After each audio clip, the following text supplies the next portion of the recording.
নমস্কাৰ এছএছচি অসম 2.0 চেনেলত আপোনালোক সকলোকে স্বাগতম। এই চেনেলত আমি SSC railway Indian army Assam police Delhi police Assam TET Assam গেট 3 এক্সামৰ কাৰণে সাধাৰণ জ্ঞানৰ প্ৰশ্ন আলোচনা কৰিম। যদি আপোনালোকে এই পৰীক্ষাৰ বাবে প্ৰস্তুতি চলাই আছে তেতিয়া আমাৰ চেনেলৰ পৰা যথেষ্ট সহায় পাব। বলক ভিডিঅ'টো আৰম্ভ কৰোঁ। আমাৰ প্ৰথম প্ৰশ্নটো হ'ল তলৰ কোনখন যুদ্ধই ভাৰতত মুছলমান শাসনৰ ভেটি স্থাপন কৰিছিল? ইয়াৰ শুদ্ধ উত্তৰটো হ'ব option B second battle of Tarain. আমাৰ নেক্সট কুৱেশ্যনটো হ'ল কিমানবাৰ ভাস্কো দা গামা ভাৰতলৈ আহিছিল? ইয়াৰ ৰাইট এনচাৰ হ'ব অপশ্যন চি 3 টাইমছ। আমাৰ নেক্সট কুৱেশ্যনটো হ'ল তলত উল্লেখ কৰা কোনটো পাছ সিন্ধু নদীৰ দ্বাৰা সৃষ্টি হৈছে? ইয়াৰ ৰাইট এনচাৰটো হ'ব অপশ্যন ডি বেনিহাল পাছ। আমাৰ নেক্সট কুৱেশ্যনটো হ'ল তলৰ কোনটো কাল্পনিক ৰেখাই ভাৰতক প্ৰায় দুটা সমান ভাগত বিভক্ত কৰে? ইয়াৰ ৰাইট এনচাৰটো হ'ব option A tropic of cancer. আমাৰ নেক্সট কুৱেশ্যনটো হ'ল তলত উল্লেখ কৰা কোনটো বিভাগে অৰ্থনৈতিক জৰীপ প্ৰকাশ কৰে? ইয়াৰ ৰাইট এনচাৰটো হ'ব option C ministry of finance. আমাৰ নেক্সট কুৱেশ্যনটো হ'ল ভাৰতীয় সংবিধানৰ কোনটো অনুচ্ছেদে সমতাৰ অধিকাৰৰ বিষয়ে আলোচনা কৰে? ইয়াৰ ৰাইট এনচাৰ হ'ব অপশ্যন এ আৰ্টিকল 14। আমাৰ নেক্সট কুৱেশ্যনটো হ'ল তলৰ কোনখন বাতৰি কাকত বাল গংগাধৰ তিলকে মাৰাঠী ভাষাত আৰম্ভ কৰিছিল? ইয়াৰ ৰাইট এনচাৰটো হ'ব অপশ্যন বি কেশৰী। আমাৰ নেক্সট কুৱেশ্যনটো হ'ল তলত উল্লেখ কৰা কোনজনক ভক্তি আন্দোলনৰ প্ৰতিষ্ঠাপক হিচাপে কৃতিত্ব দিয়া হৈছে? ইয়াৰ শুদ্ধ উত্তৰটো হ'ব অপশ্যন বি আলৱাৰ্ছ।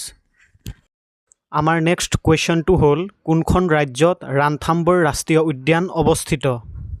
ইয়াৰ শুদ্ধ উত্তৰটো হ'ব অপশ্যন ডি ৰাজস্থান। আমাৰ নেক্সট কুৱেশ্যনটো হ'ল আত্মীয় সভাৰ প্ৰতিষ্ঠাপক কোন আছিল? ইয়াৰ শুদ্ধ উত্তৰটো হ'ব অপশ্যন এ ৰাজা ৰামমোহন ৰয়। আমাৰ নেক্সট কুৱেশ্যনটো হ'ল কোনখন দেশে 2024 চনৰ দবা অলিম্পিয়াডত ঐতিহাসিক সোণৰ পদক লাভ কৰে? ইয়াৰ শুদ্ধ উত্তৰটো হ'ব অপশ্যন এ ইণ্ডিয়া। আমাৰ নেক্সট কুৱেশ্যনটো হ'ল কোনখন দেশ 2024 চনৰ সাহিত্যত নোবেল পুৰস্কাৰ বিজয়ী হান কাঙৰ গৃহভূমি? ইয়াৰ শুদ্ধ উত্তৰটো হ'ব অপশ্যন এ চাউথ কোৰিয়া। আমাৰ নেক্সট কুৱেশ্যনটো হ'ল কোনখন দেশত 2025 চনত উদ্বোধনী খো-খো বিশ্বকাপ অনুষ্ঠিত হ'ব? ইয়াৰ শুদ্ধ উত্তৰটো হ'ব অপশ্যন এ ইণ্ডিয়া। আমাৰ নেক্সট কুৱেশ্যনটো হ'ল তলৰ কোনটো বিক্ৰিয়া সূৰ্যৰ পৰা শক্তি বিকিৰণৰ মূল কাৰণ? ইয়াৰ শুদ্ধ উত্তৰটো হ'ব অপশ্যন চি ফিউজন ৰিয়েকশ্যন। আমাৰ নেক্সট কুৱেশ্যনটো হ'ল গ্ৰেমী বঁটা কোনটো ক্ষেত্ৰৰ সৈতে জড়িত? ইয়াৰ শুদ্ধ উত্তৰটো হ'ব অপশ্যন বি মিউজিক।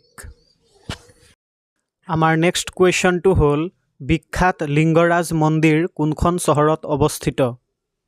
ইয়াৰ শুদ্ধ উত্তৰটো হ'ব অপশ্যন বি ভুৱনেশ্বৰ। আমাৰ নেক্সট কুৱেশ্যনটো হ'ল মানৱ অধিকাৰ দিৱস কেতিয়া পালন কৰা হয়? ইয়াৰ শুদ্ধ উত্তৰটো হ'ব অপশ্যন এ 10 ডিচেম্বৰ। আমাৰ নেক্সট কুৱেশ্যনটো হ'ল ভাৰতে হকীত নিজৰ প্ৰথম স্বৰ্ণ পদক কোন বছৰত লাভ কৰিছিল? ইয়াৰ শুদ্ধ উত্তৰটো হ'ব অপশ্যন চি 1928। আমাৰ নেক্সট কুৱেশ্যনটো হ'ল তলত উল্লেখ কৰা কোনখন পুথি কালহানাই লিখিছিল? ইয়াৰ শুদ্ধ উত্তৰটো হ'ব অপশ্যন চি ৰাজতৰংগিনী। আমাৰ নেক্সট কুৱেশ্যনটো হ'ল ইৰাকৰ মুদ্ৰাক কি নামেৰে জনা যায়?